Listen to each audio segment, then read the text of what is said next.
Beer is something we drink a lot of here in Wisconsin. Today, the brewing industry is often associated with men, but that wasn't always the case. For this Women's History Month, we take a look at how women are returning to the forefront of the beer industry. Men and beer, there's that stereotype that it's all chummy. And today, that stereotype still holds some truth.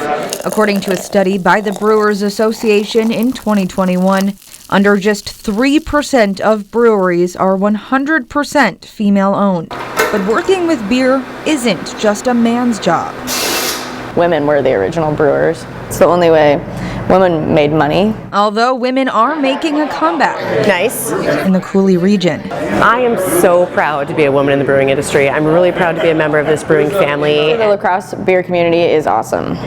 Thanks. At Turtle Stack Brewery in La Crosse, almost all of the bartenders are women. Because men don't think we can do it. It's really hard to get into this world, into the craft beverage industry as a woman. The job comes with going against the grain. Just as a woman behind the bar, oftentimes there are men who have certain expectations about what that means, especially the fact that I probably don't know much about beer.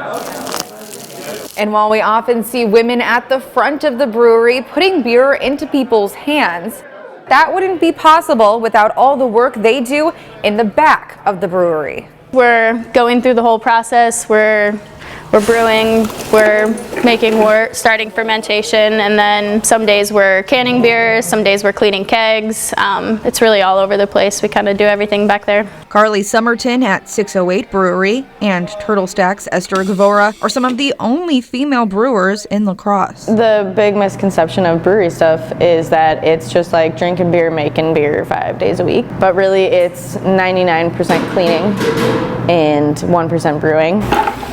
There's a lot. It's a lot more cleaning than people realize. You have the same protocols as any food processing plant. What you recognize today as City Brewery and the world's largest six-pack used to be the Heilemann Brewing Company, which introduced the original old-style lager. While the brewery consisted of a mostly male workforce, there was a brief time that a woman led the charge in 1890. Johanna Heilemann, a pioneer as she was one of the very first female CEOs of a brewery in United States history. Now, over 100 years later, the building still stands, employing hundreds of people, including Kim Smith, mayor of Onalaska and City Brewery's food safety supervisor. Like a lot of people that work here, I'm a second generation person working at the brewery. There still is predominantly men in the workforce. Over the 7+ years that I've worked here, for example, we've added ladies' restrooms. And Kim, like the other La Crosse women in brewing, wants young girls to know there is an open seat at the table.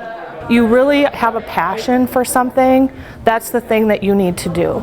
There is always room for anybody in any industry, and there's always a space for you. There are resources available to help other women interested start, like the Pink Boot Society. So different resources locally and throughout the state of Wisconsin. Yeah, certainly blossoming there. Great to see that, and always great to head to our local breweries. Yeah, a growing industry for sure.